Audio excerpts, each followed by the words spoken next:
Hello, hello, ladies. Hi. You all are warmly welcome to Cape Coast Castle. Thank you. Okay, my name is Sebastian Kwame Natete, and I'm actually going to take you all on a tour of Cape Coast Castle. So the tour is actually going to start with the male slave dungeons. From the male slave dungeons, we'll proceed to walk on top of an underground tunnel that connects the dungeon to the door of no return.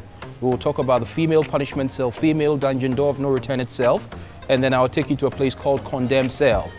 After the condemned cell, we will have to see where the white folks lived. So we'll go and see that side, and then we're going to bring the tour to an end. It's going to be a fun-filled tour. This is not fun, but then I'll make sure I lighten the way for you all. So let's go do this. All right.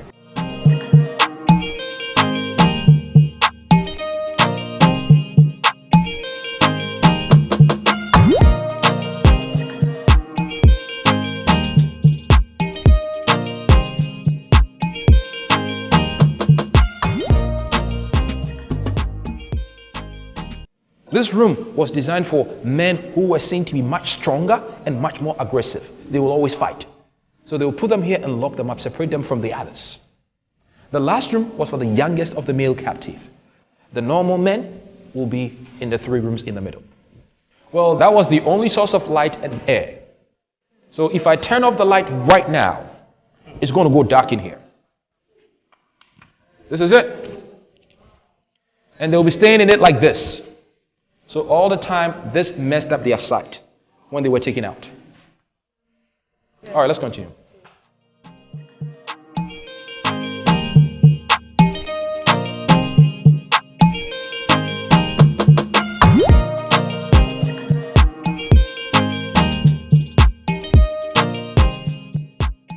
This is the 3rd room of the male dungeon. And everything we are standing on, as I mentioned earlier, is actually made of feces, urine, and so many things with sand covering it up. That is what we are standing on. This is what I call the DNA of the Africans that were made to stay here some years ago. But at the very top, you see that hole. That hole you see happens to be at the very entrance of the first Church of England built in the whole of West Africa. Whenever the Europeans worshipped at the top, the noise from there came down. That was to sensitize the people that were here. Even though, yes, they don't understand whatever the Europeans are saying out there, but it gives them the impression that they are happy worshipping their God at the top, whereas the people here were belonging to African traditional religion or Islamic religion. And if you are here belonging to that religion, you are sleeping beside your piss and poop, dying of thirst and starvation, going through all kinds of struggle. If that is the case, what are they trying to tell you? Your religion is bad. So just forget about your religion and follow theirs. Because when they take them out there, they are converting them. So that was used to work on them psychologically. Let's go into the last room.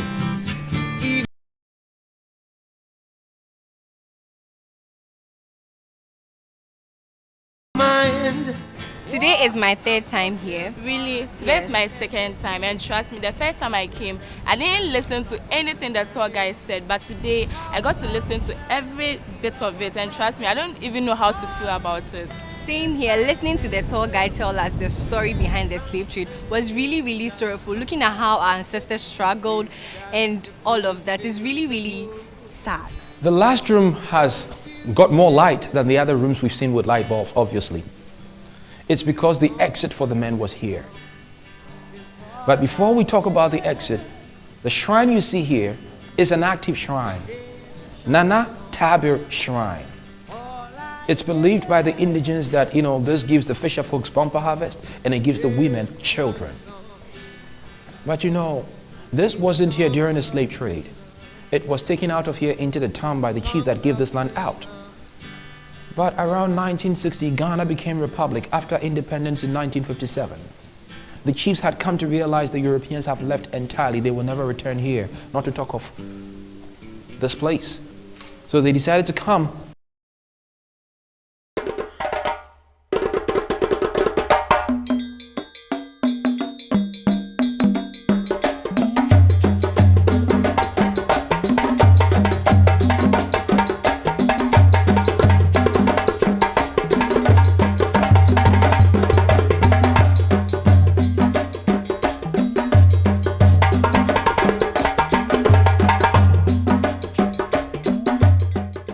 right, so ladies, let's take it that all of you here will be the very strong African women that will always never allow the Europeans to abuse you sexually.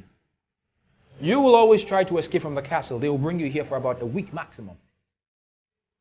And the women that stayed here were about 6 women maximum. You get food and water once a day. You get food and water once a day through that hole, which was their source of light and air.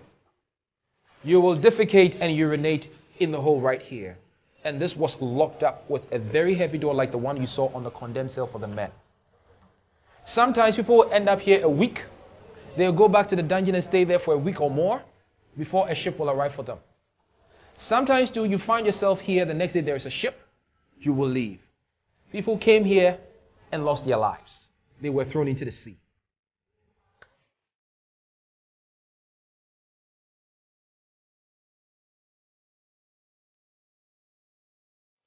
We are in the female dungeon, and we have 2 separate dungeons for the women. This one and the one on the opposite side. Each room holding about 250 people. If I say people, it means it's not only women that were here. There were kids, both male and female, amidst the women, from the ages of 10 to about 13 years, all mixed up. Here in the dungeons of the castle, as I mentioned earlier, they never took a single shower, because they've already had their last bath at Asinmasu slave market. You walk from there to here. You are filthy already, but it says last bath, no shower. But tell you what, the Europeans will constantly frequent the female dungeons, picking women up, abusing them sexually.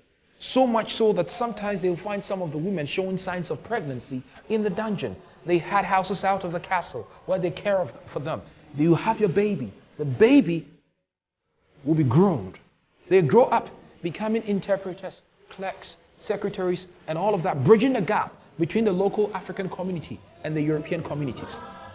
And these kids were the kids that were named Johnson, Yawson, Blankson, Wilson, Wilberforce, Kilson, and all the sins. But then I'll tell you for a fact, some of the women that walked out there, they never came back here because the Europeans liked them as women after having their kids. Some, majority, found themselves back here. They will bring them back here, they will ship them abroad. But you know, any woman that was found pregnant aboard a ship was bound to die. Pregnancy comes with complications, morning sickness and everything. The people were packed on decks, one on top of the other, just like books on shelves. You will find yourself at the bottom of a deck. There is someone at the top that will defecate and urinate. Think about it, diarrhea, seasickness, and all kinds of stuff. Women in every month will menstruate since it took them about 3 months. All that waste will not stay at the top. It will drop from the top to the bottom. It took them 6 weeks or 3 months. You do the math. That is why by the time the ships made it out there, about 40% of the people will be dead out of 100%. But whether people died or survived, all in the name of insurance, the Europeans still made money. And here, they were not buying Africans with money, but out there people paid hundreds and thousands of dollars to buy African men and women. Because of that, the transatlantic slave trade, amongst all trades, is said to be one of the most profitable business that ever existed on the surface of the earth. People that participated in it, still today, their children are enjoying from that wealth. Well, ladies and gentlemen, let's continue, talk about the door of no return, and then we'll bring the tour to an end.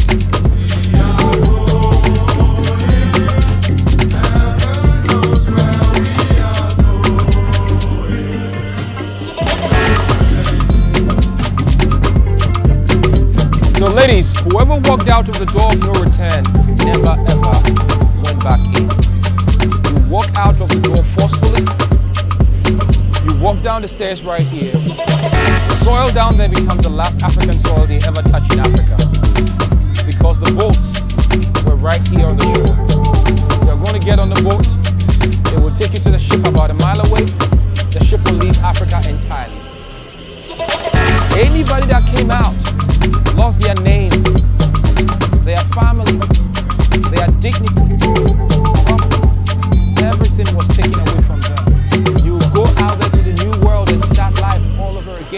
from scratch.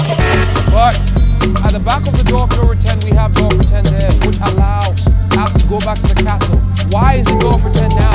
It became door for 10 when Africans that were taken away at some point decided to go to Africa and celebrate their freedom in Africa. Organizing a trip from several parts of the world, going back to Ghana to celebrate Emancipation Day, which was themed the Great Homecoming. They came to Cape Coast Castle by the ocean all the way down to this port. At the port, they carry the caskets, walk them up the stairs they used down and never used it back up. Through the door they used out and never went back in to the courtyard of Cape Coast Castle, where they had an amazing ceremony, breaking the jinx of door of no return to door of return. Meaning everybody that was taken away, even if all of them are dead today, their kids can go back to the castle, find their roots or wherever they were taken from. That's why we have door of return there and Aquaba on the wall if you had seen it. So the Aquaba is there to welcome all of us back in there. As we are going back, this is what I'm going to say. Slavery still exists. It's going on in so many different forms, and as people, when we see it go on, the best we do most of the time is keeping quiet, walking away, enjoying our peace of mind. But please, I don't want you to do this. When you go out there and you see forms of it, don't turn a blind eye. Do something about it. Change someone's life today. They will change another person's life tomorrow. Well, I don't know what you all are here doing, but I'll say good luck. Good luck in your pageant as well. I wish you all win at the same time. And once again, my name has been Sebastian Kwame Natete. It's been a pleasure having you in Cape Coast Castle. Have a blast. Thank you all. We are done with the castle tour. It's been very sad and enlightening. But thankfully, we don't end the day on a sad note. We get to visit Kakum National Park. And me personally, I'm very scared to walk on the canopy. So I don't know how I'm going to do it. But I'd like to. I'm not scared, so I'll be there. I'd like to experience it. So I'm going to give it a try. Thank you to Copan Hospitality for making this possible. We get to tour the whole of Cape Coast and have a fun day. So thank you so much. Thank you. Glory.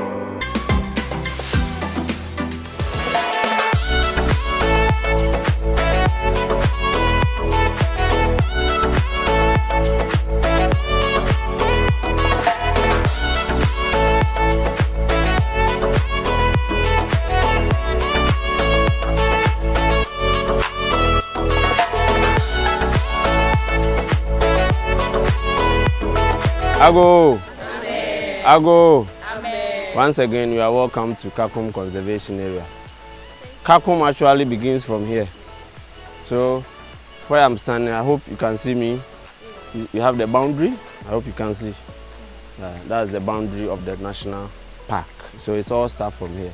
Kakum is a conservation area because it is made up of two forest reserves. We have the Asin Atendensu Forest Reserve and we have Kakum Forest Reserve. Because they are close, they join the two. And the area is known as Kakum Conservation Area. But the popular name out there is Kakum National Park. The park was given to us by nature. By virtue of Ghana's position on earth, we came to meet this park. But it was the British who started with the conservation of this area. Because they were cutting trees left, right, and center. So the trees were getting out of hand. So they decided that they will enact law that will protect the trees over here. So in 1907, they decided to enact the first conservation law. And the law was that no one should cut any young tree. That was the law. So when Ghana became independent, we also decided to continue. That's how come we have this forest still over here. And at the moment, it's a protected area. In 1992, Ghana legally gazetted this area as a national park. The walkway was originally opened to the general public on 29th April 1995. And Rollins came here to do the honors by officially opening the Canopy walkway to the general public. After two Canadians, Tom and John, with some assistance from 6 Ghanaians, so they were 8 in number, took 6 months to build the walkway. So they use materials like nylon ropes, we have nets, we have wooden board, we have ladder, and we have steel rod that's on top of the tree. So the walkway is very safe, one of the safest in the world. thanks to the durable timber they use for the walkway. The bridges are 8 in number. 8. Originally they did only 7, but because people were complaining about height issues, we decided to add an 8th bridge, which serves as a bypass. So after the first bridge, if you can't continue, you turn your left and use the bypass. That's the shorter one. If you are very brave like myself, you turn right, and you are going to walk across. Yeah, you are going to walk across 7 of the bridges. On the bridge, it wobbles and it creaks. So forget about the noise. Just continue walking. Yeah, creaking. Yeah, yes. After each, oh, it's not going to tear. After each, no, I'm going to tell you. After each bridge, we have a platform. So there that you stand to look at the forest, take a lot of photographs, then you continue. So if you don't have questions, let us get inside the primary forest, do the canopy walkway and continue. Let's go, let's go, let's go, let's go. Hey, let's go.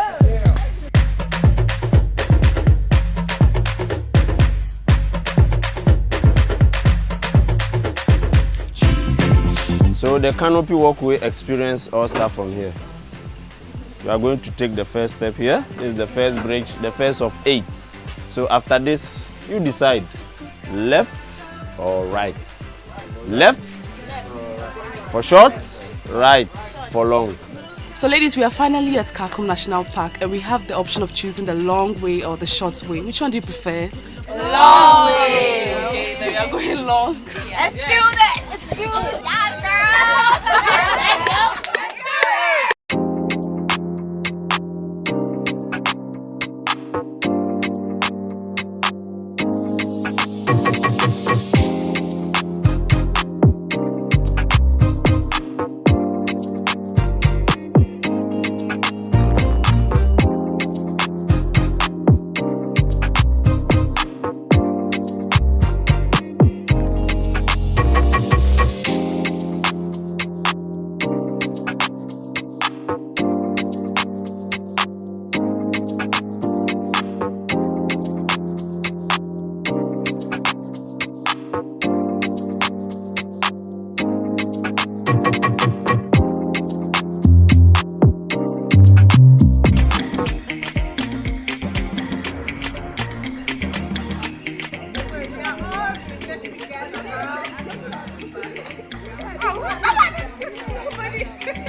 Alright, so this was very fun and interactive and also educative, and Habiba really cracked this up.